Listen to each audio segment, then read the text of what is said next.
Good evening, everybody. We're going to give it a couple minutes to get started, but thanks for joining us.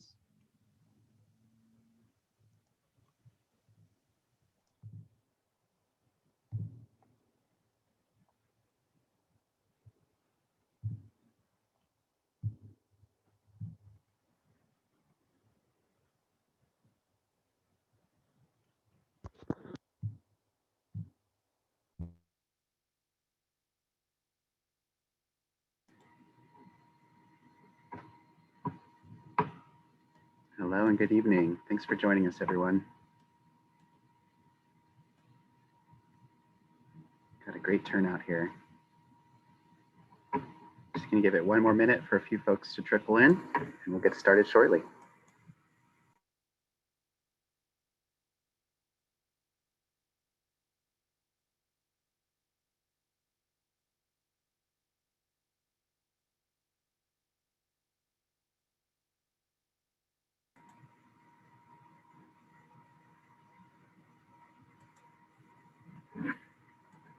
Okay, we've got a great turnout. Thanks everyone for joining us. Thanks to all the staff and support team that's helped us to set this all up. We're really excited to get started with our first Climate Action Plan workshop. We really hope this is going to be a good interactive event. We've learned a lot in the last year from digital events. And so while we're hoping that one of our next workshops is going to be in person, we're really pleased with the number of people who've registered to attend and filled out our survey so far. So this is going to be the best of the digital presentations, everything we've learned about doing this kind of event during 2020. So what we're going to do today is we're going to make this pretty high level. We are really at the early stages of our Climate Action Plan update process. I would really like to hear from all of you. We're really here to first do a little bit of learning. We're going to share with all of you from the city perspective what we're up to, what we have been doing in the space of climate action, and also doing a little bit of learning about what we're visioning for this update to our climate action plan. We're really here to spend the most of our time in collaborating and asking you to share your priorities, your concerns, your thoughts with us. This is really just going to be a huge part of our process in just collecting your preferences as we create this plan and the roadmap towards a carbon neutral Cupertino. And we also want you to connect with the community. So we're really excited about the new website that we have set up for this process. This is a whole new type of website that Cupertino's rolled out that promises a lot more interactive features. And so we're really looking forward to getting your feedback through that means as well. So with that, let's move into the presentation and talk about our agenda today. So we're just going to do a quick introduction of our team members here. We're going to talk about the Climate Action Plan 2.0 and what's been accomplished so far. And then we're going to step into a portion of the meeting in the back half where we're going to step through each of the focus areas that we have in our key emission sectors and then get your feedback. So we'll have a few polling features that we'll talk about in just 1 minute. To solicit all that feedback. You'll have the ability to submit questions in the Q&A box, respond to polls here using the Zoom features, as well as to raise your hand and be recognized to speak. So all of that will hopefully provide you with a fair amount of space and ability to interact with us, in addition to the website and other means that we're going to tell you about later. A little bit about our goals for today, a little bit more. Again, we just want to introduce the process. We want to gather high-level ideas, priorities, and concerns that you have for the Climate Action Plan, and then lay out our timeline for the rest of this process. Now, I will hand it over to Andrea with our consulting team, who's going to lead us through some logistics about how the Zoom will work. Thanks, Andre. Hi, everyone. Thanks for being here. So many people are probably acquainted with Zoom at this point, but you'll notice that everyone has been muted, and we ask that you remain muted during the presentation component. We'll have a chance to interact, and when you do have questions, and you're welcome to submit them during the presentation, please do so using the Q&A feature. You click on Q&A and then you can type your question and click send, and that should be sent to the panelists, and we'll be reviewing those to make sure we have a chance to respond to them through the session. You also have an opportunity to upvote any questions that you want us to prioritize to answer. You just use the thumbs up icon to do that. So we'll be prioritizing those questions that have a high number of upvotes. If you're using your computer, we recommend that being the best way to connect and have the optimal experience today, because we are showing our screen and have a PowerPoint presentation and some visuals to share with you. But if you're joining by phone, that's fine too. Welcome everyone, and we'll make sure that everyone can have a good experience today. And then finally, we want to encourage you to share your feedback and ideas to panelists via the chat. So if you go into your controls at the bottom window, you click on chat and the chat window will appear. Type in your messages and press enter to send. And this is how you'll be able to answer some of the open-ended questions that we'll have for you throughout the workshop. So feel free to use that feature, and let us know if you have any issues with that, and feel free to chat the panelists anytime. All right, next slide, please. Okay, so we wanted this to be as interactive as it can be, so we have a couple of warm-up poll questions that we'd love to present to you. So Maddie, if you wouldn't mind pulling those up. Okay, great, thanks. So those who are able to view, we have a couple questions.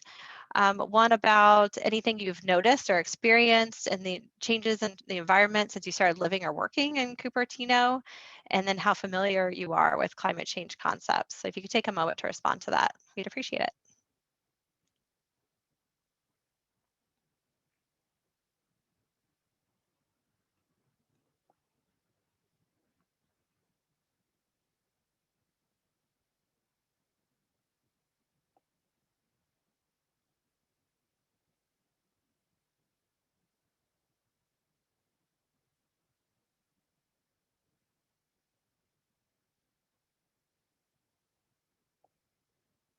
All right, I think we got most of the votes in.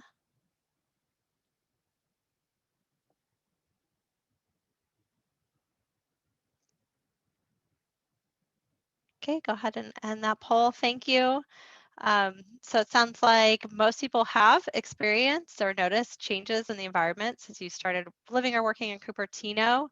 Some folks aren't sure, but definitely testament on the ground to climate change there. And in terms of familiarity, it looks like most folks are either well-informed or familiar with climate change issues. So thanks for providing that input. That'll help us be able to tailor the presentation and our engagement through this process. All right, next slide, please.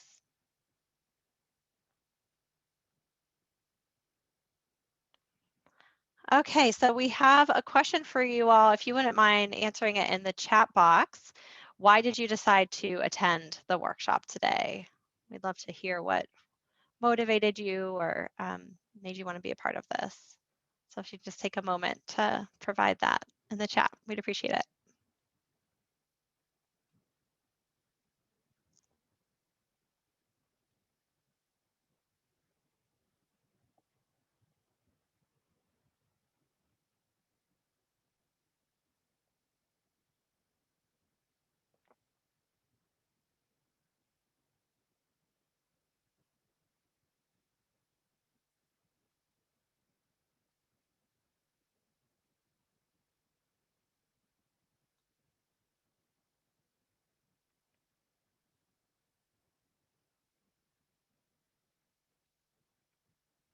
All right, great. So it looks like folks are excited to hear about housing and transportation, want to do their part. Thank you. Excited for updates on the greenhouse gas reduction target. Want to know what Cupertino's up to in terms of initiatives, more what's going on. Let's see, trajectory in the climate action plan. Want to be able to voice your opinion, stay informed. Um, raising voice at a federal level, learn more about how everyday people can make a bigger impact. Great. Thanks so much for sharing this. Okay, perfect. Well, if we can move on to the next slide, please.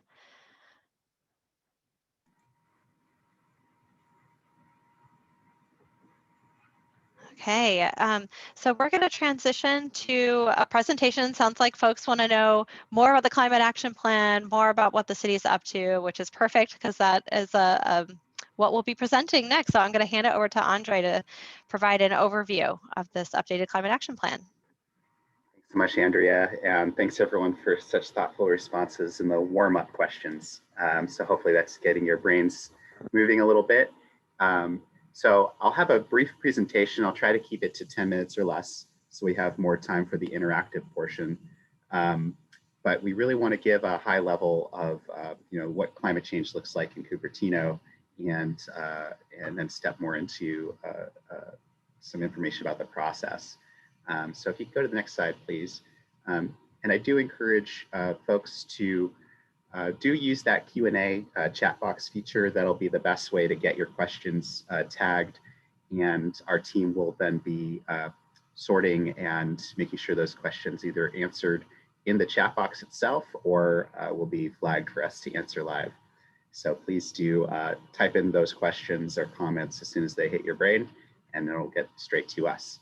So what does climate change really look like here in Cupertino? I'm not going to talk too much about like the science around climate change. There's plenty of resources that will direct you to those resources to educate yourself. But I do want to emphasize, some of the things that climate change looks like here in Cupertino. I hate starting on a downer note, but it really does seem apparent that climate change looks a lot like these things here in our city and in our region. Really, what it boils down to for us in the city is that we are seeing an increased frequency and intensity of natural hazards.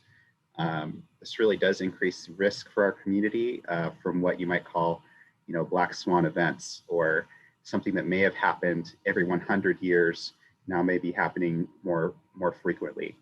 Things like extreme droughts, the hazardous air quality from our wildfires last year, outages in our critical infrastructure, be it water, electric, and other sources of transportation, and really things that impact our day-to-day quality of life. If you've lived in this area for decades or even for a short amount of time, you've probably seen with your own eyes what some of these changes look like. And this really does put stress on our ability to thrive in this location. Just a couple notes here on things like extreme heat days in Cupertino. They're really expected to increase, possibly double by mid-century. And something like sea level rise, which you hear about in the news, even though we're not directly exposed to a shoreline, will have impacts for us here in terms of potential for flooding and things of that nature. So we're really concerned with these things because they impact our infrastructure, our quality of life, and really the future that we're planning on for us and for our children to have here in Cupertino. Next slide, please. But there's really good news too, is that we do have solutions available to us today. So we collectively, and us as city staff especially, and the leaders of this community, we all have a responsibility to take care of the community and make sure that we have a future here.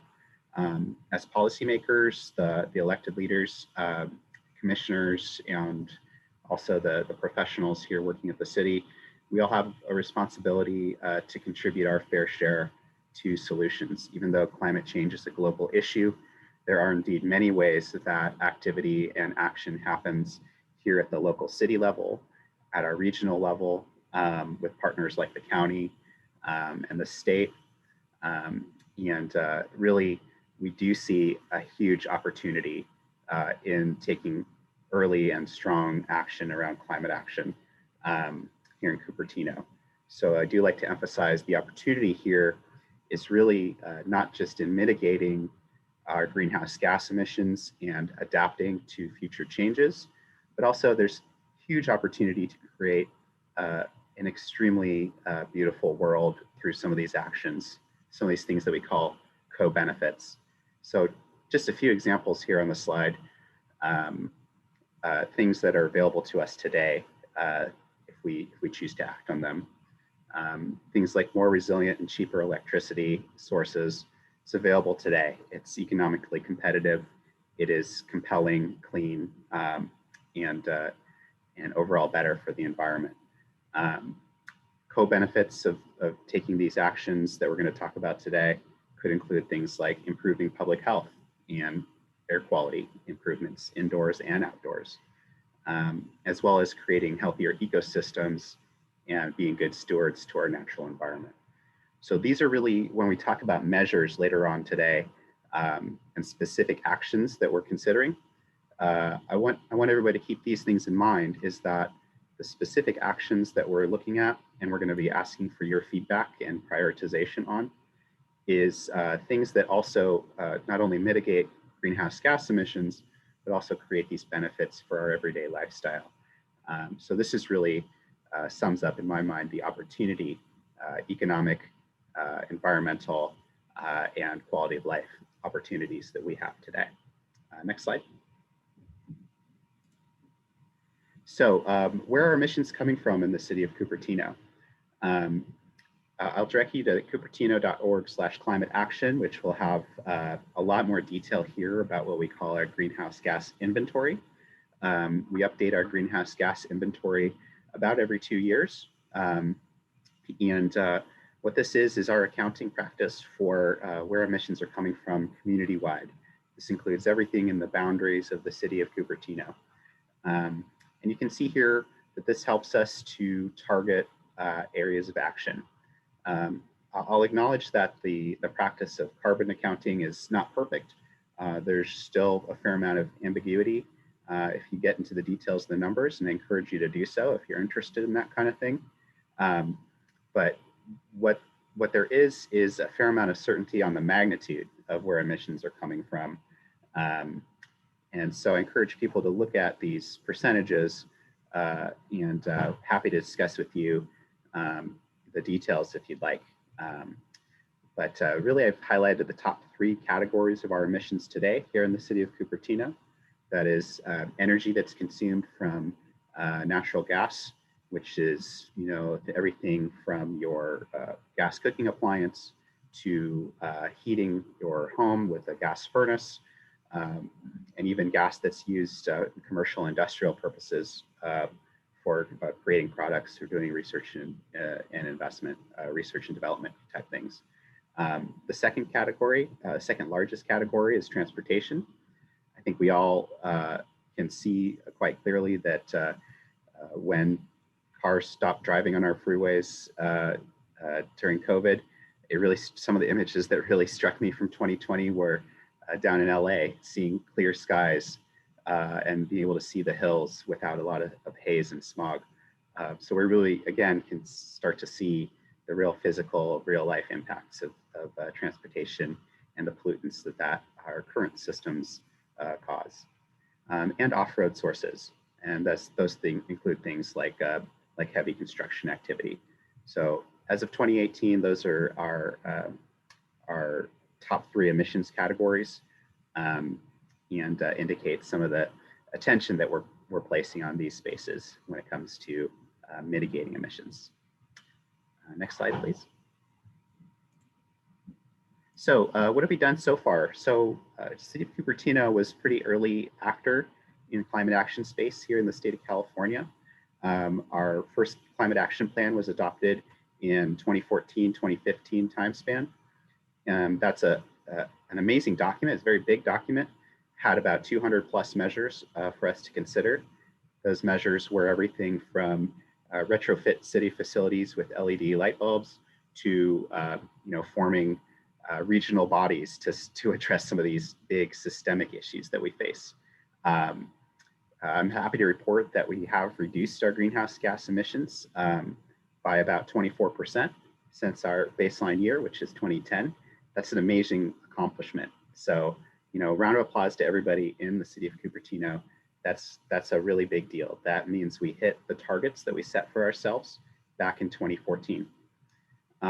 We have initiated or completed most of the measures that were tagged as near-term measures in our first climate action plan.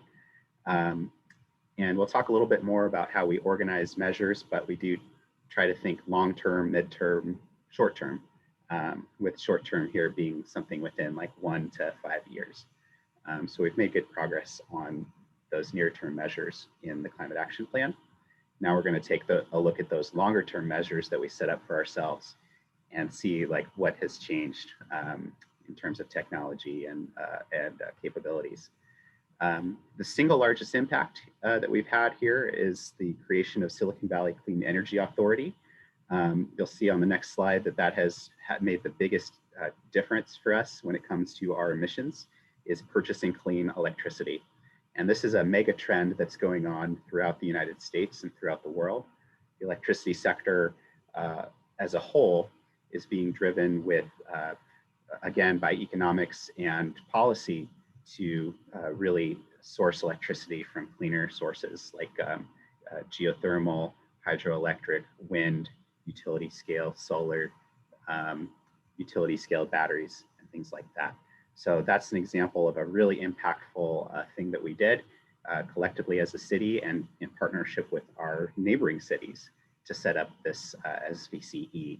And I'll mention again that the creation of that organization, again, has co-benefits in terms of keeping revenue from electricity sales here into our community and creating escalating benefits outside of that.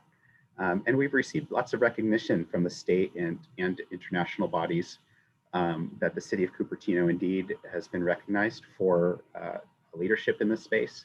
Not only is that good for feeling good, but that has helped us really achieve a few important things like receiving grants. That really helps us to leverage grant funding and that reputation that we've built to get more money, more funding, more attention to then put back into programs. I'm estimating about in the last 2 years, we've either gone out for or received about $2 million in grant funding to support climate action projects here in the city of Cupertino, to give you just an idea of how important some of this leadership activity can be. Next slide, please. Just want to show a little bit more about our progress report. This is just a different way of looking at that greenhouse gas emissions, but looking back to the year 2010. And you can see where our 2020 target was.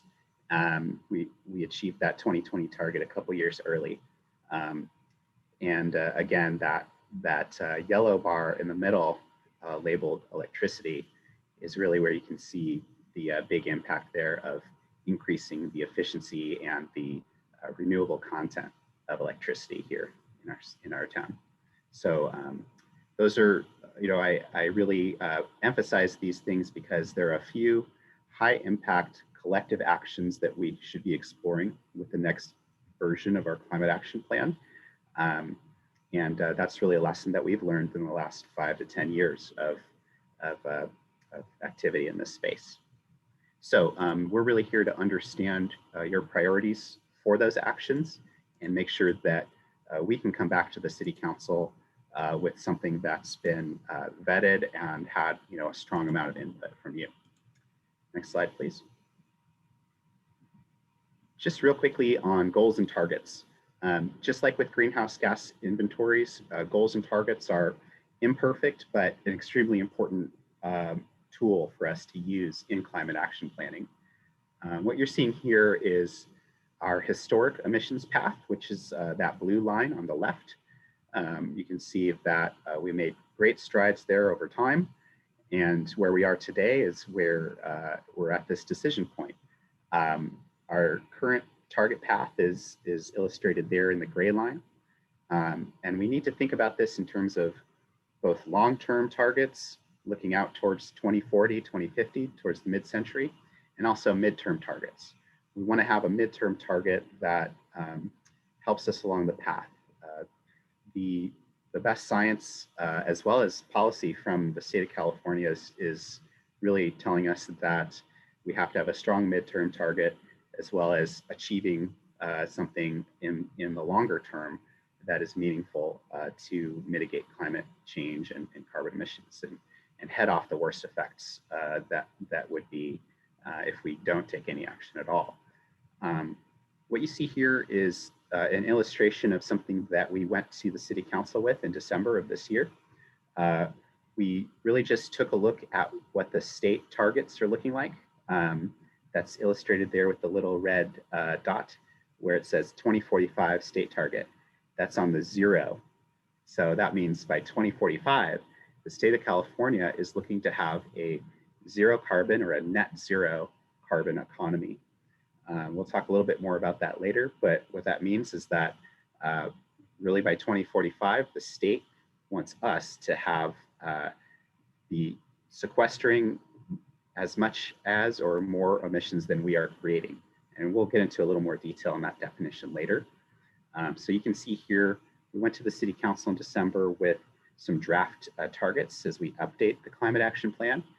Seeing as we made great progress in our first iteration of this plan, we wanted to see if we could be even a little more aggressive than what our last plan asked us to be. So you can see here that these are draft targets. We're really going to be asking you for your feedback on these targets, if they should be more aggressive, less aggressive, and we'll probably understand a little bit more about what that means as we go through this presentation. But what we have here is really something that's a little more aggressive than what the state of California is asking for. And staff is going to take this back and crunch the numbers. And after we've gotten your input on these targets, we're then going to be going back and creating this roadmap to see what it actually is going to take to hit these targets. One last slide here, just to talk a little bit more about what we've set up so far. So again, in December of this year, we went to the City Council and we were able to get their guidance and feedback just for the process that we're going forward with here in the next few months. So these are just the 4 points that we emphasized in terms of our vision for this process. We want to emphasize equity and the character of Cupertino, really celebrating the diversity of our city. We want to emphasize innovation. We want to look for things that, again, position us as a leader in this space and are exciting and also, innovative and creating benefits for the city. We want to emphasize urgency and flexibility. In 2018, the mayor conducted a climate emergency declaration, which really put us on a footing here to say, this is serious. We need to take action right away and make it bold action. We also emphasize flexibility. There's a lot changing in this space. Almost every day you hear about a new invention or a new study about climate change, and we want to be responsive to that. So we're really trying to set up the next climate action plan in a way that almost on a yearly basis, we can take a look at a list of measures. We can see what's changed in the technology space. We can see what's changed in society and really be flexible and adapt our plan as the situation demands. We also want to look into resilience and adaptation. We want to prepare our city, prepare our community and our families for what may come down the road as the greenhouse gas emissions continue to occur, we'll probably see an increase in some of those uncertainties and hazards that I mentioned at the beginning of the presentation. So with that, I will hand it back to Andrea, and she's going to give us a little more background information about the process and then launch into our interactive portion. Thank you, Andre. We actually have a quick little interactive piece, and then I'll talk more about the Climate Action Plan in general. But we've talked a bit now about some of the city's priorities around climate action, but we're also here to hear from you about your priorities and your vision for Cupertino's future. So what is your vision for Cupertino's future in the face of climate change? And a few words in the chat box, if you wouldn't mind. We'd love to hear what you have to say in completing the sentence, in 2050, I want Cupertino to be. So if you wouldn't mind taking a moment to do that, we'll see what folks have to say.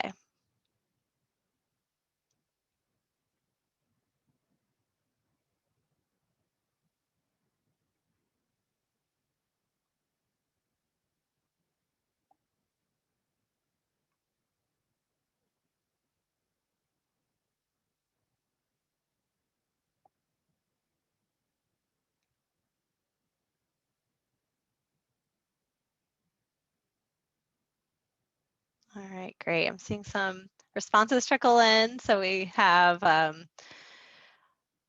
carbon-free, net zero, or net negative carbon emissions, a place where you don't need a car to get around, environmentally sustainable, tired of being net zero for so long, I like that one, proactive and not reactive, a community that can be proud to live in and leave to the next generation, far past zero, greenhouse gas net emissions, zero emissions, so seeing a lot of zero emissions here, carbon neutral, implementing human-centric land policies, want density to reflect the human need and financial needs of the city with less reliance on cars. You want to be at the forefront and flexible to adapt to new technologies as available.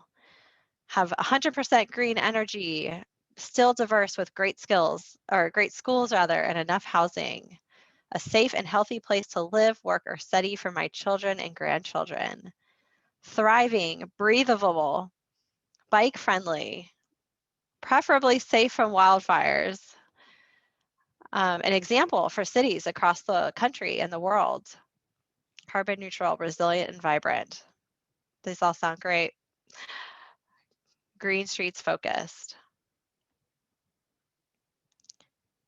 More diverse landscapes and parks. All right, thank you so much for providing your input on that. Sounds like a future we can all get behind there. If you wouldn't mind going to the next slide, please. All right, so this is a workshop about Cupertino's new climate action plan, but I want to take a moment to take a step back and say, what is a climate action plan anyway? So at a high level, a climate action plan provides a roadmap for achieving the community's climate goals. And this plan in particular will focus primarily on actions that both the city government and the community can take to achieve greenhouse gas emission reductions. The Climate Action Plan will cover a variety of topic areas, including those that you see here, things like building energy use, transportation sector, natural systems, solid waste, and community resiliency. Ultimately, the plan will be adopted by council, but it's important to note that it's not going to exist in a silo. It's going to be closely linked to many other city planning documents like the general plan, capital improvement projects, parks and recreation plan, for example. In addition to reducing greenhouse gas emissions, it's also important to the city that this climate action plan encompasses the entire community, reflects community values, is inclusive and equitable, and provides other benefits like public health and the economy. Next slide, please. All right, so some of you might be familiar with this concept, but I just want to make sure folks understood the difference between climate mitigation and adaptation. Climate action plans typically focus on climate mitigation, adaptation, or both.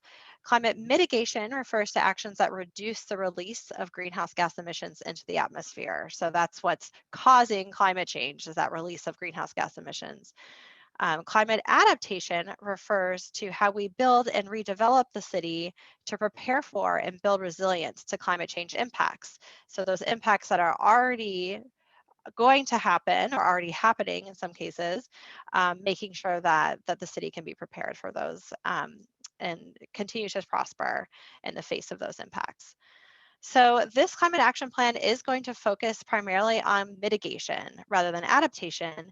And the reason is that adaptation strategies will be going into an upcoming safety element of the general plan that is currently being developed.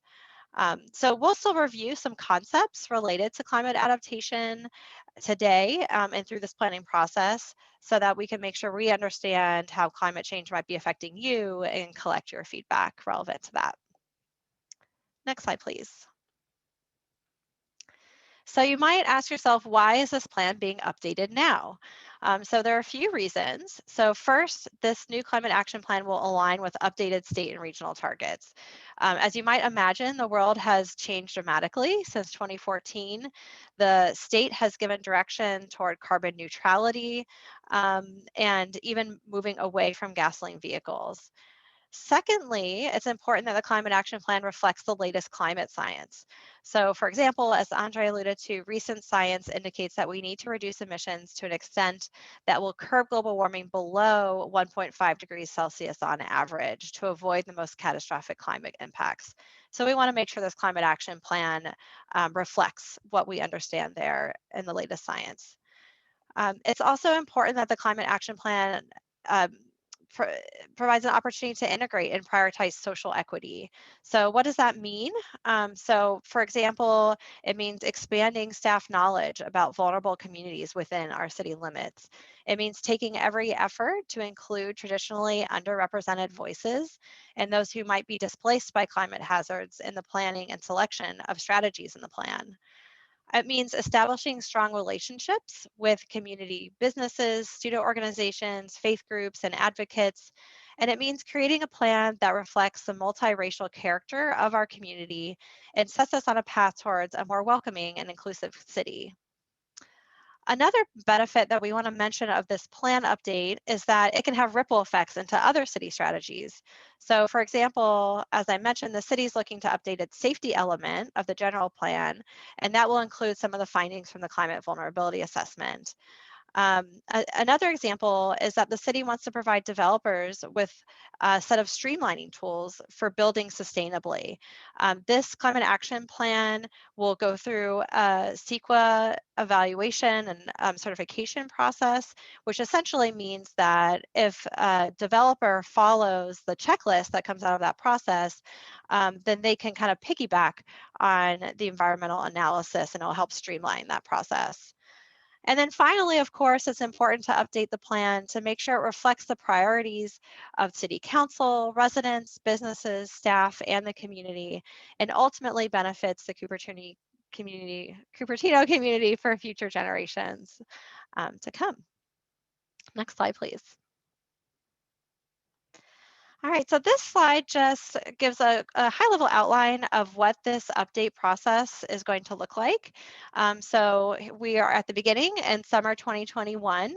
We're starting by gathering your ideas and priorities and concerns, and this will help us set targets for the climate action plan and identify and vet strategies and climate actions. We'll then compile those vetted strategies and actions into the draft climate action plan. And we'll have additional opportunities at that point for you all and the general public and stakeholders to provide feedback on that draft plan. We'll then integrate that feedback into the final plan, and that final plan will include a detailed plan for implementation and hopefully serve as a launching point to inspire and transition into action toward making a meaningful difference in addressing climate change. All right, next slide, please. All right, well, hopefully that provides a good overview of this climate action plan and some of its goals and priorities. We want to make sure we have an opportunity to respond to any questions you might have. We are going to be transitioning to talk about some of these individual sectors in more detail after this Q&A session. So we're going to leave sector specific questions for a little bit later. But I'll pass it over to Gilly with the city to see if there are any high-level questions that we can provide some answers to right now. Hi, I'm Gilly Corral. I'm climate and utilities analyst for the city of Cupertino, and we do have a couple of questions that have come through that have been upvoted. See, we have one that's it's not clear if you're asking for all citizens to work towards drawing down our emissions or only the city staff and services. Please clarify. That's a really important question. You know, that it gets to something that we get asked all the time, which is, well, what can I do personally around climate action? What's really the case is that it's going to take both. Certainly us as city staff and the elected leaders can't do this all on our own. What we have to do is we really have to act together in concert. So city has a set of really specific responsibilities when it comes to studying policies and also when it comes to looking at compliance with state law. Those are very important things for us to do. And as Andrea mentioned, making sure that we receive feedback from you, the public, and the council, and make sure that those specific actions get distributed among the different departments, divisions, and get incorporated into other city planning documents and operational plans like the work program. So those are some very specific things that the city is going to be doing. But it really is a group effort. It takes the whole village to address these types of issues. And so an example of some of those programs that we support rather than carry on just us as the city would be like the Cupertino Climate Challenge. It's a website we set up that really just encourages people to create their own personal climate action plan. You can find that at cupertinoclimatechallenge.org. And that has a whole host of things, that would be kind of like on a lifestyle basis, things that you can do in your own home with your own neighbors and your school and your community to really make a difference. So that collective impact really does happen to make a big difference over time. So I hope that answers the question.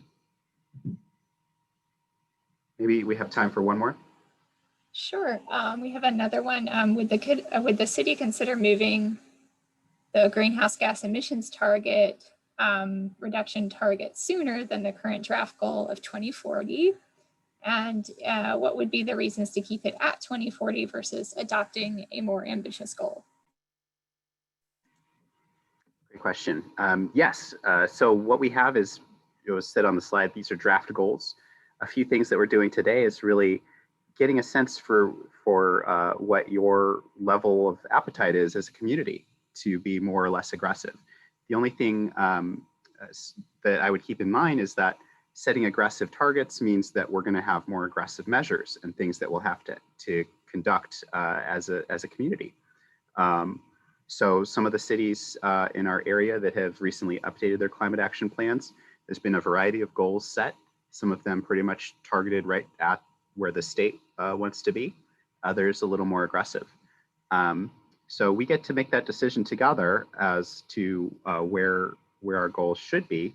But keep that in mind is that if we want to be more ambitious in our goals, we'll have to think bigger and we'll have to consider things like funding availability, what's practical to do, what's going to also create those co-benefits, and we want to not just avoid disruption in things like economic activity. We want to create value in the actions that we're taking.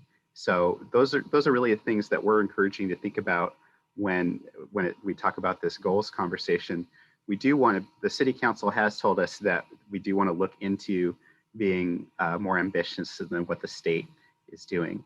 At the same time, the state is considering even more ambitious targets. So this is really an ongoing conversation where there's very recent news out of the governor's office that they're considering a 2035 date for carbon neutrality, or so those are really things that we're trying to keep track of as we create this plan.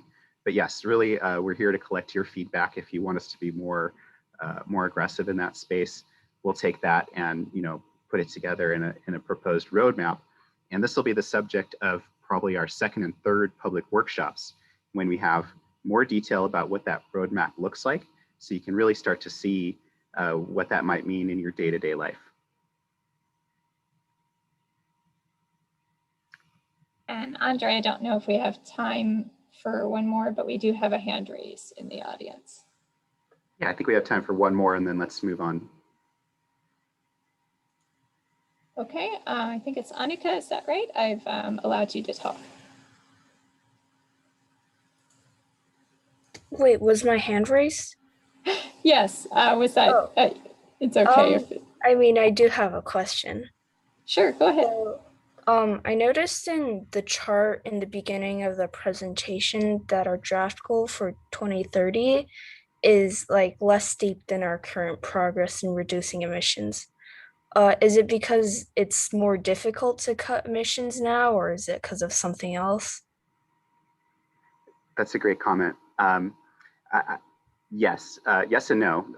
Yes, because we really have achieved a lot of the low-hanging fruit, you would call it, when it comes to reducing carbon emissions. So we do have that in mind, that the next steps are going to become more and more difficult as we move along and get closer towards this net zero, or this net zero emissions time span. And there's also a lot of uncertainties about what may come up in terms of strategies available to us. This is a bit of a moving space because there's evolutions daily in what's happening in the innovation space around climate, clean tech, those types of things. But really, we just took a look at what the state's guiding us to do, and we said, let's start with something a little more aggressive with that. Get public feedback on if that feels like the right space to be at. And then we'll have a much more informed conversation in our next couple of workshops as we actually see what is it really going to take to get there. We'll have a few examples in our next section of specific climate actions and strategies that you'll have the opportunity to rank according to your preferences. And that's going to be really valuable feedback for us as we go and set the next greenhouse gas target. Thank you for that question. Thank you. All right, thanks so much for everyone's question, for the great discussion. It looks like we are able to answer quite a few questions already through typing. But for all the questions that are left, we'll make sure that we have responses for you and can follow up with those. So thank you so much for your engagement and questions. Do you want to go ahead and get the presentation going, Maddie? Great. So now we're going to pivot a little bit to talk about high-level vision and priorities, and also dig into some of these sectors and start to get your feedback and thoughts on what are some initial actions that you think will be important for the city to consider in this climate action plan update. Next slide. So quickly, we were able to put the responses we heard from you in this vision statement into a word cloud. So for those who responded to the statement in 2050, I want Cupertino to be, here are some of the trends that we saw. So carbon neutral, breathable, diverse, carbon negative, carbon free, bike friendly were some of the top ones. I'll just give folks a moment to see some of the others that are in here.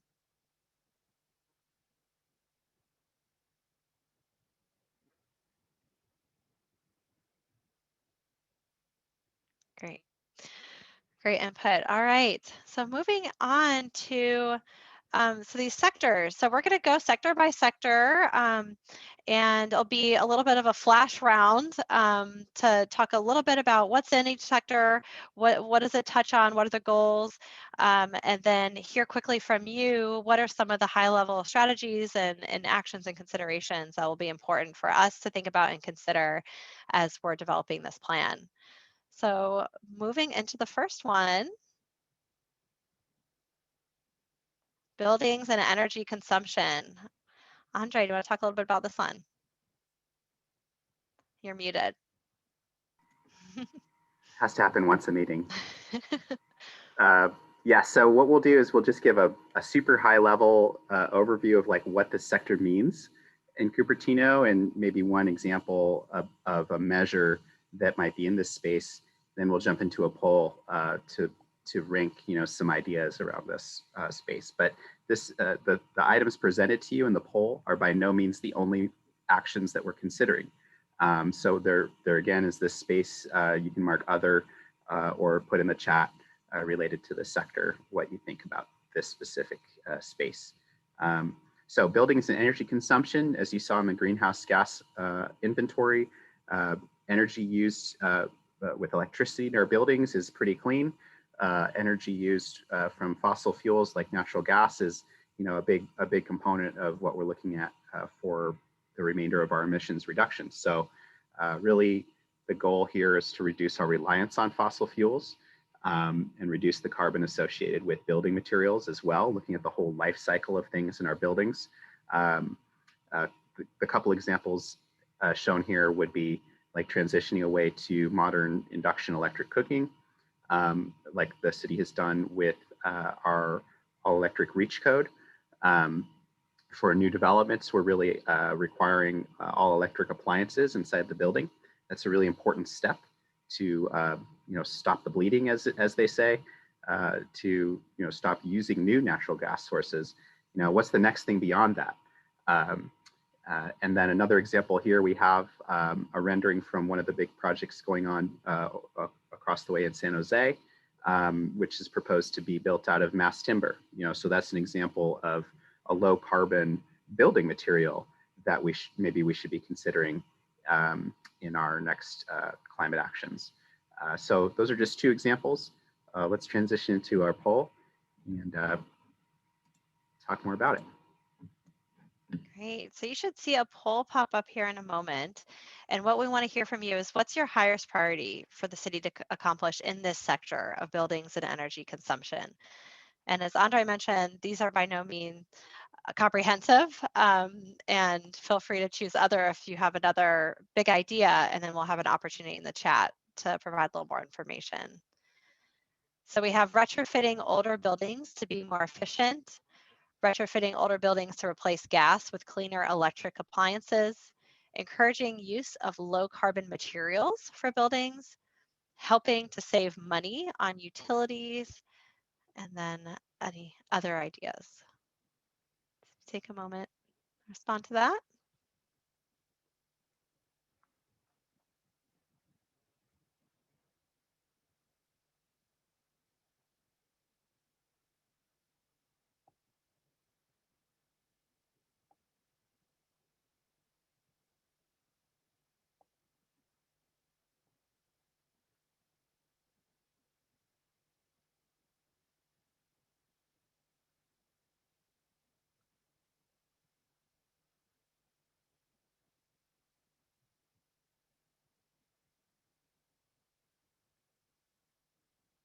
Okay, it looks like we have a critical mass here. Let's go ahead and end the polling. All right, so it looks like a lot of support for retrofitting older buildings to be more efficient and retrofitting older buildings to replace gas with cleaner electric appliances. Okay, thanks so much for sharing that. And so next, if you don't mind, in the chat box, we'd just love to hear from you on any thoughts or considerations that you want us to keep in mind as we develop specific actions for the climate action plan related to buildings and energy consumption. So just take a moment to just put any of your thoughts, considerations, priorities, anything that you think is important for us to know and keep in mind.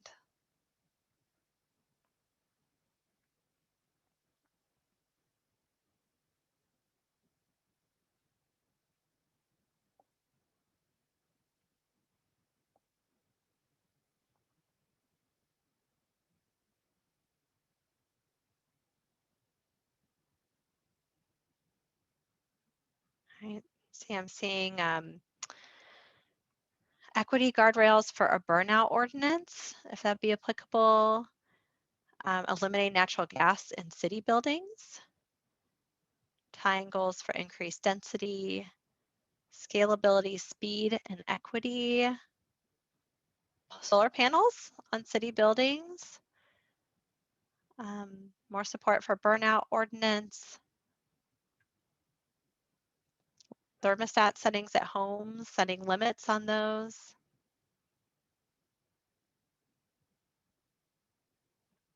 Solar energy, great.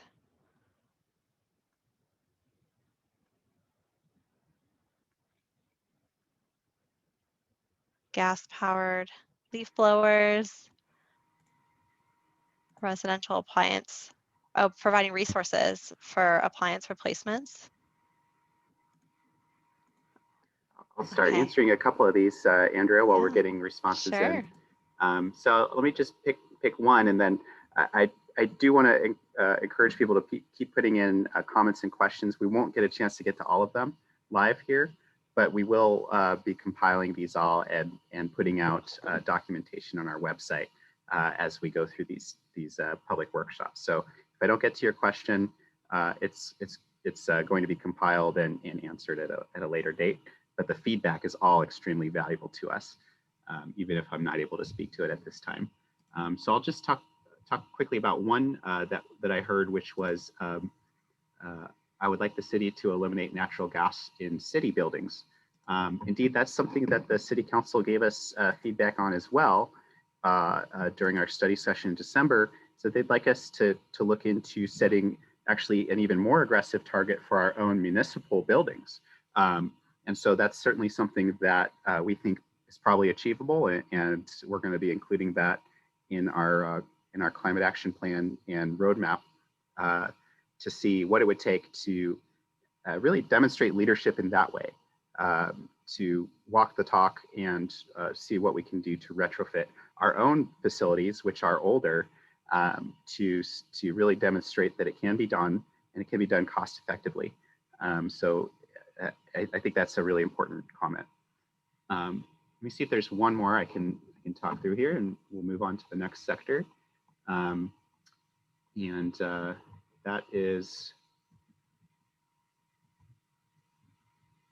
resources for residential appliance replacements. So this is a really important one as well. Again, the city can't mandate all these actions to be happening around the community, but we can encourage things, and we can promote activities, and we can incentivize things with dollars as well, or partner up with regional partners who are offering incentives. So I think components of incentive programs is something that I'd really like to get feedback on. Specifically, if there's something that you as a homeowner, or maybe even more importantly as a renter or a landlord, those are kind of the hard to reach sectors in our next steps along this journey that have proven to be a lot more tricky to make an impact on rental properties or small businesses, really helping them to generate value through climate actions. I'd really love to hear your feedback in the chat, or email us your ideas around what kind of incentives or technical assistance would you need as a homeowner, a renter, a small business owner, to actually make those physical improvements. We understand there's a lot of barriers to that space. It's hard to get work done here in the Bay Area. Everything's really expensive. So what's really going to move the needle to help you get over that barrier? And those will certainly be the types of programs that we'll be seriously considering. And I will say as well that another great example of SVCE, Silicon Valley Clean Energy, is that they're considering and rolling out programs all the time to try to address this space of how to incentivize and promote more retrofits, because it's really the existing buildings out there that are going to be the biggest challenge to retrofit. And how do we do it cost effectively? How do we do it in a way that benefits people and save money? So thanks. Let's move on to the next sector. Thanks, Andre. Yep. So this space is about renewable energy. We talked a lot about now we're purchasing clean power for our electricity sector, we really like to consider not only things like solar, but also what about natural gas? Are there ways that we can purchase cleaner natural gas, green hydrogen, things like this that are maybe not available today, but may be available in the future? These are really questions that we're asking ourselves about how we transition our buildings and cars towards 100% clean electricity, and then find cleaner sources of fuel for things that we can't electrify or can't do it quickly enough. So I think we need to make sure that as well that renewable energy that we're procuring is extremely reliable. And that's one of the hazards that we talked about earlier, is that how do we encourage reliable energy supply that's available in an emergency, that's available when the grid goes out. So we're considering things like microgrids, which is something that you may have seen movement on recently, which is sort of like a solar and battery system that's powering your school campus and able to continue powering that campus throughout a power outage or some natural disaster. So those are things that we think offer a huge amount of opportunity. But throw your ideas in the chat around renewable energy and what it's going to take to switch over. And we have a few specific examples here for you in the poll. Thanks, Andre. So yeah, we should have a poll coming up here in a second. We can get that teed up. All right, so this is focused on renewable energy. What would be your highest priority? So the choices here are finding sources of low carbon gas like biogas for the existing pipeline system, promoting neighborhood solar or microgrids to protect critical infrastructure and homes, promoting clean energy jobs and innovation hubs, streamlining permitting and technical support for installing clean energy on my property, and supporting renters and fixed income residents to reduce their energy costs. So if you could take a moment to indicate your priority among these options, we'd appreciate it.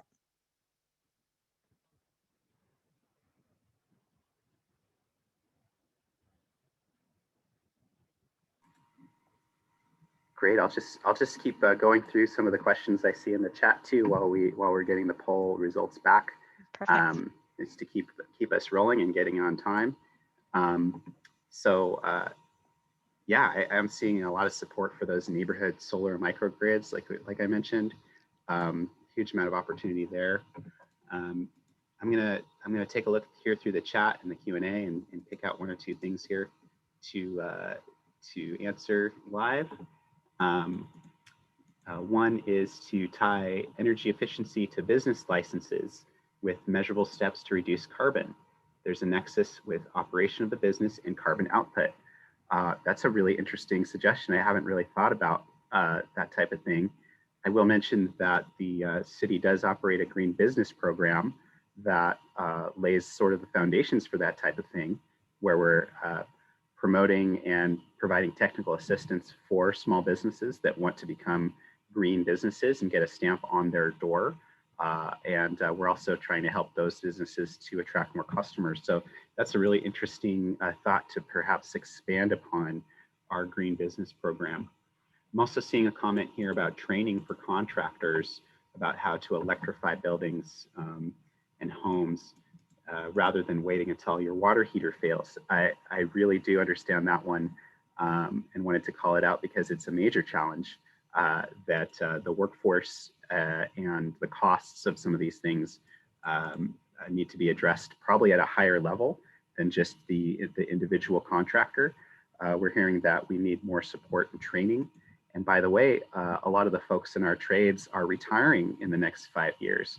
So we have this other kind of this shortage of people who are experienced, who are going to be exiting the workforce that we really need to consider. So thank you for making that comment.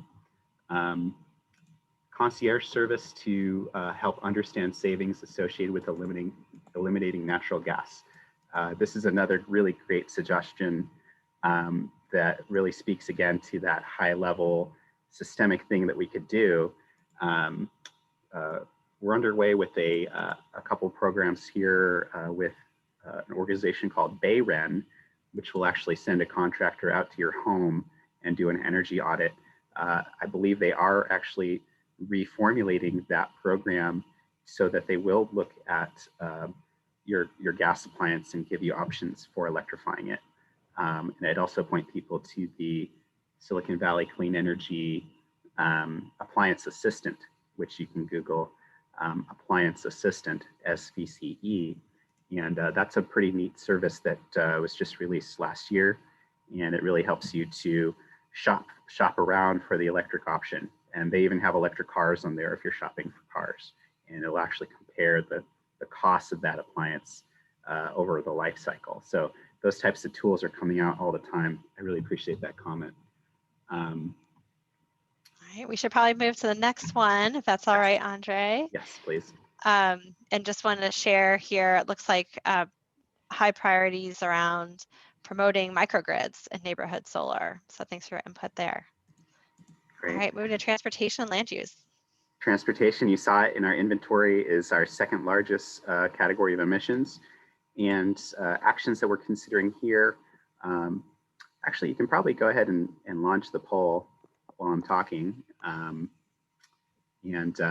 of the actions we're talking about here with transportation are the things that you would imagine. How do we encourage more people to get out of cars and onto bikes or onto the sidewalks to walk?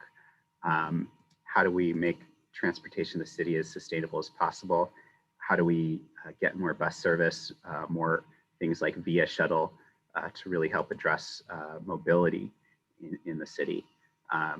So some of the strategies that we might consider, as you see on the poll there, how do we improve reliability of public transit or alternatives to public transit?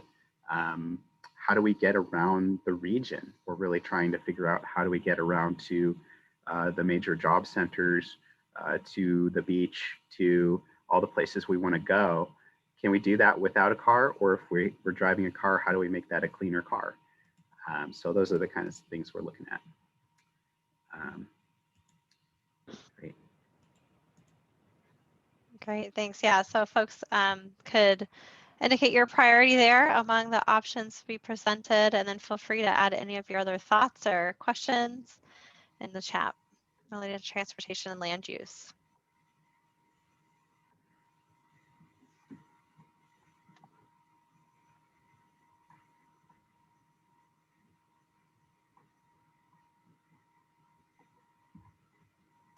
I'm seeing a comment here around we want to get more solar in the parking lots and tie those in with electric vehicle charging stations. That's a pretty major one. Electric vehicles, hybrid vehicles offer a major opportunity to reduce the emissions associated.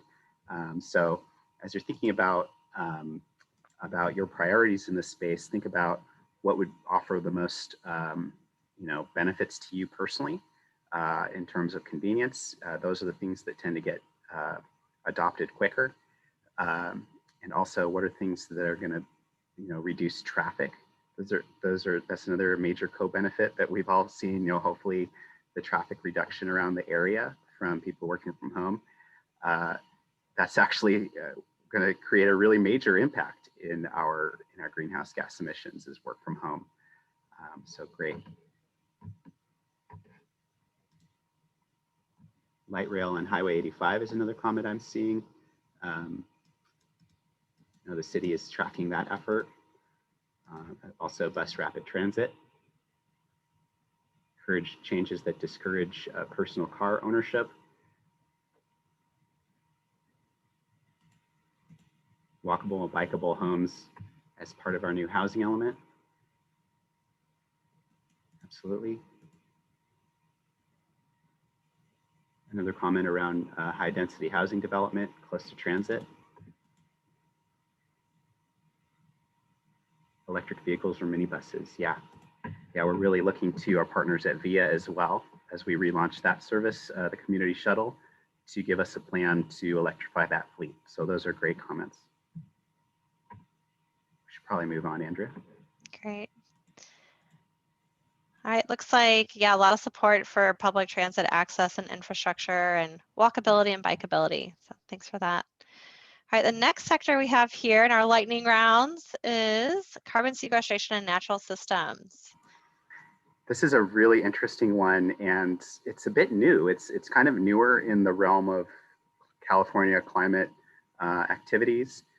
This is really set up with Governor Brown in 2019, asking us to go for this carbon neutral economy, which is going to mean that not only do we have to reduce our emissions as much as possible and as quickly as possible, but it also means that we have to look at managing our lands, our natural systems that are able to pull in carbon from the atmosphere and keep it there. So this is kind of a bit of a newer concept for us as practitioners, but it really is things like growing more tree canopies, helping the soil to sequester more carbon, and managing our open spaces in a way that is actually helpful to keep carbon in the ground. So yeah, we got a poll here with a few priority areas that we'd like your feedback on in this space. Yeah, so we have increasing number of trees and amount of shade, preserving and managing open spaces, conserving wildlife, improving ecosystem health and reducing pollution, encouraging plant-rich diets, using more urban land for food production or pollinator pathways, and updating the water system infrastructure, and increasing water conservation education and programs. So take a moment to indicate your priorities there, and then any other thoughts or questions you have around carbon sequestration and natural systems in regards to addressing climate change.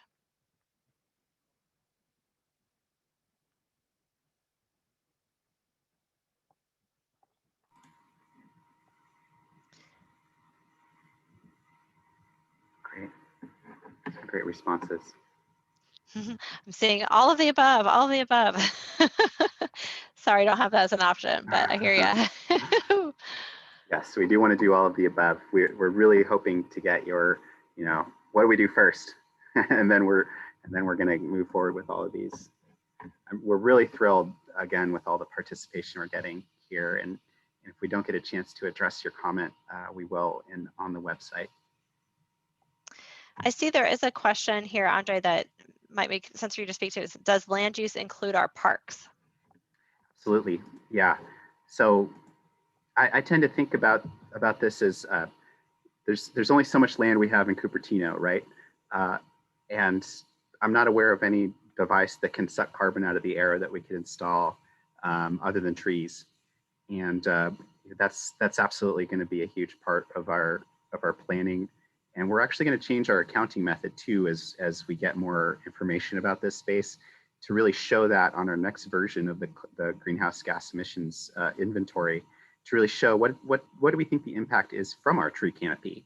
But yes, parks, the open spaces within our sphere of influence, those are definitely things that we'll be trying to show the impact of that, and that'll go into that that target path that you see in the climate action plan. Great. Well, I'm going to end this poll. It looks like we have high support for increasing trees and shade, and then kind of runner-up is preserving open space, ecosystem health, plant-rich diets, and water system infrastructure. So thanks for that. All right, moving on to solid waste. Yes, and in the solid waste sector, we know that just creating the materials that we use, that emits greenhouse gas emissions all along its supply chain. And so what we're looking for here, it's actually not really reflected the whole supply chain when you look at our greenhouse gas emissions. That's a different accounting method that we have done that's known as a consumption-based inventory.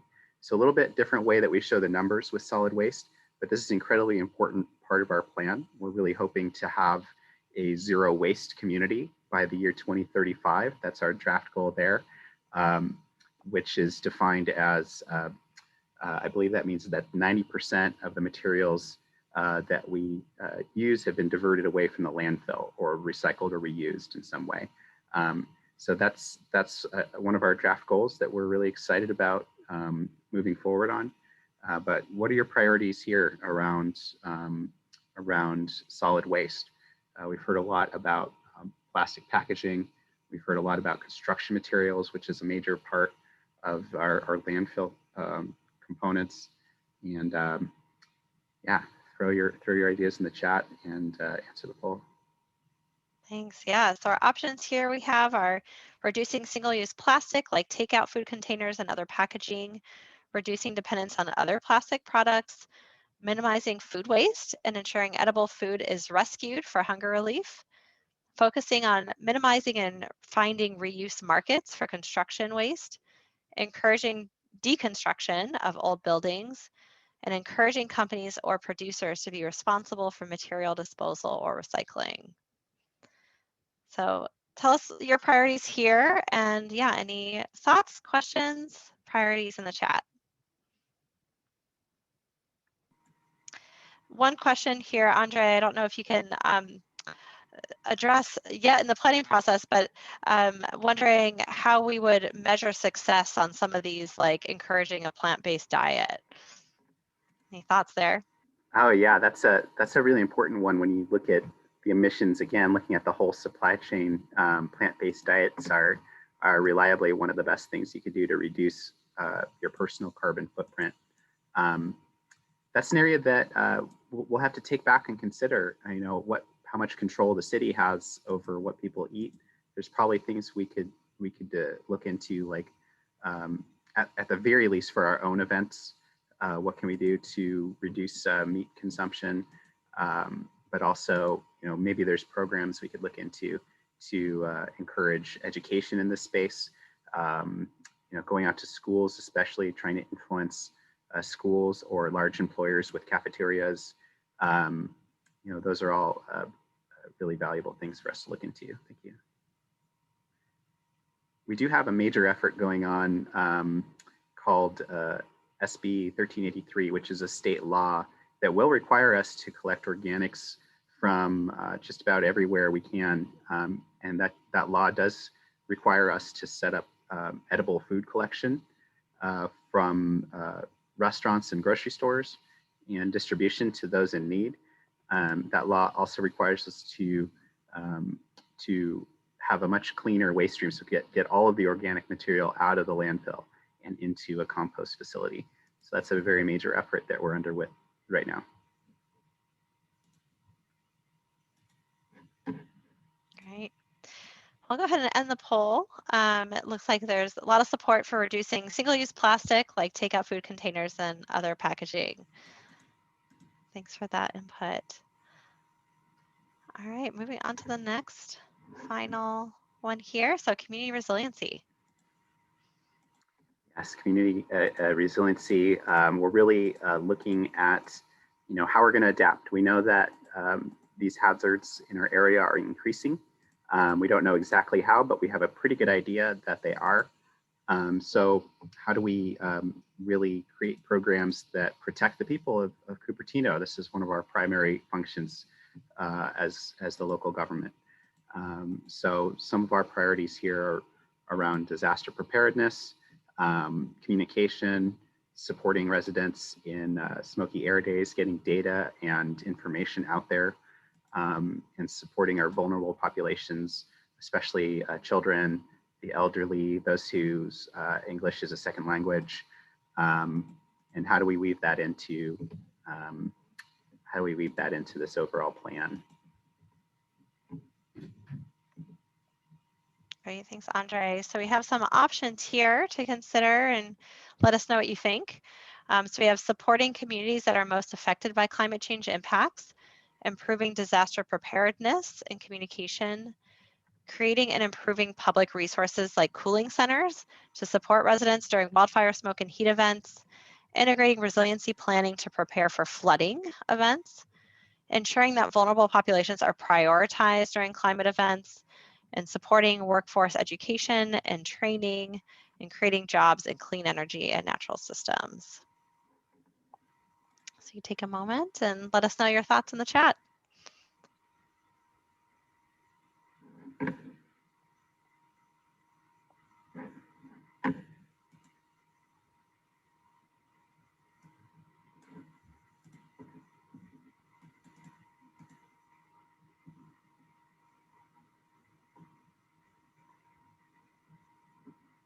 just looking through the Q&A. There's so many great questions. I'm really sorry I won't be able to get to all these this evening. I do see that there's something I do want to call out. Attendee is talking about compostable, and he puts compostable in quotes. So I'll take this opportunity to address this because it's really important for the solid waste question looking back, as the compostable items do present kind of an issue for us and our waste haulers, in that they aren't exactly compostable, the products that are available out there in the marketplace. So I believe a member of our staff has answered that question if you want to check out that in the answered tab. Thanks for that. All right, well, it looks like we're not having much of the chat here, but there is a question about, will there be tangible goals associated with community resiliency and goals around helping impacted communities? You have thoughts there? Yes, this is something that we'll have to put into that format of what's an adaptation goal. And this is very difficult because we're something that, again, there's a lot of uncertainties around the exact hazards that we'll face. But our plan is to create specific goals around adaptation, probably something around the impact of hazards and reducing that over time, or perhaps a metric that looks like how many people are attending personal resiliency trainings is another metric that we might consider. For example, CERT trainings out there, which is safety training, block leaders, kind of engagement programs. Those are things that all fall into the space of a resilient Cupertino that are going to become a very important part of our plan. Thanks. So looks like we have some poll results in, high support for supporting communities that are most affected by climate change impacts, also support for disaster preparedness and communication and public resources like cooling centers.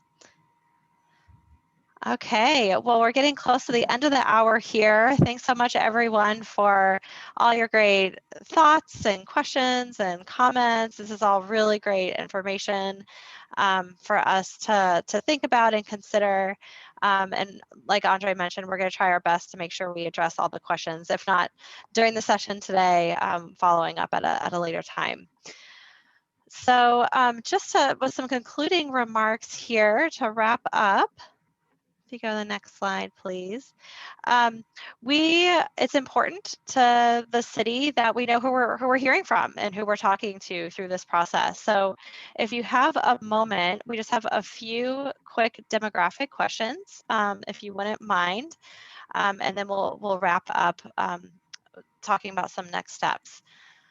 So if you wouldn't mind just taking a moment to answer just a few of the demographic questions we have up here on the screen, and then we'll keep moving.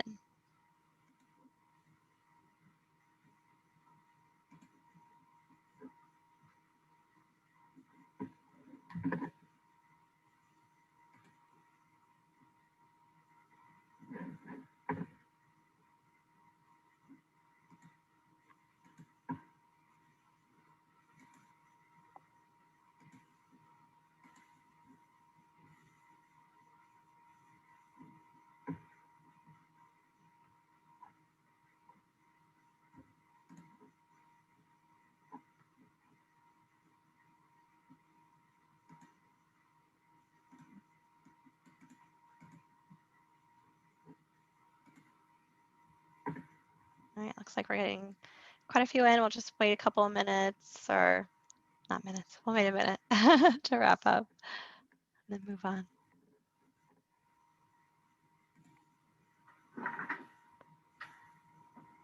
All right, I'll go ahead and wrap up this poll. Thank you so much for providing that information. That just makes sure we're reaching out to as diverse and as large proportion of the community that we can through this process. All right, well, I'm going to hand it over back to Andre to just talk about some ways that you can continue to be involved in this process. Thank you again so much for taking the time out of your evening to learn more and to share with us today. So I'll hand it over to you, Andre. Hey, thanks, Andrea, for all your support through this process, and thanks to the team in the behind the scenes. We have like 5 people that in the background trying to answer questions as furiously as we can in the chat, and also taking good notes that we will compile into a summary report. So how can you stay involved? We're really, again, hoping for you to activate your networks. This is a really great turnout. We have about, I think, more than 40 attendees, which for city standards is pretty good for a first workshop. Let's get 100 attendees at the next public workshop, and we've created a few things for you to help us get that turnout. Our next workshop is going to focus a little more on some details around specific actions that we're proposing, as well as more detailed conversation around what that target is going to look like. And probably a lot more discussion around priorities and getting your feedback on a draft plan by the third workshop. So we've created a few things on the website. We really encourage people to take the survey that's on our website at cupertino.org/climate-action.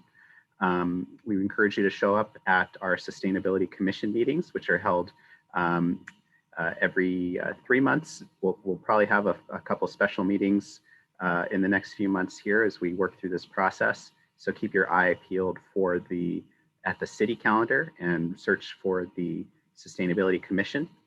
And you can also register to attend the next public workshop. And we've created a social media toolkit that we'd really love if you check that out. There's some content that we've created there that you can just go ahead and post on your own social media channels. And that we found that kind of network effect really helps us to get the word out. So really we're in that raising awareness phase right now and educating people that this is a process that we're going through. And then we're going to move right into some more detailed work on what kind of measures, what kind of actions we're looking at. So that survey, your comments here in today's workshop, those are all really great ways to interact with us. The website, I don't know if we have an opportunity to maybe give a preview of what the website, great. So this is really exciting. This is the City of Cupertino's brand new engagement platform. And we've been lucky enough to be the guinea pigs, as it were, here with this project to test it out. And we think it's really exciting because it's not just a static website. It does have the survey there linked right in the middle. You can take that survey, you can do it on your tablet or phone or a web browser. We have that translated into several languages. So you can share the survey with as many people as you can. There's a news section, kind of like your Facebook news feed, where you'll see all the current updates coming in as we go through it. And some background information that you can follow along. There's a repository of documents you can see that really is all the, for transparency, we're really trying to post as much information as we can on the technical process that's going on behind the scenes. So that information is all posted up there for you to see. And there'll be a place there as well for you to leave comments. And I believe we're going to activate a feature where you can do things like put a sticky note on the draft document. Once we actually have a draft climate action plan document, you'll have the ability to flip through that live on the website, put a sticky note on it, make comments on specific things that you like or don't like. So we're really excited about this website. It's going to be the core of our public outreach going forward. Excellent. Well, thanks so much for sharing that, Andre. I hope that everybody can tune into the website and stay abreast of developments as we continue through this planning process. Thanks again, everyone, for joining this evening. Hope to see you again at a future workshop. And yeah, take care. Thanks so much, everybody. And any other questions or comments, do email us. I'm really curious to know as well, if we had an in-person workshop, what would you like to see in that in-person workshop? This will all depend on the health situation, of course, but I'd really love to see all of you in person. So do give us your suggestions. And have a great evening. Thanks, everyone. Have a good evening.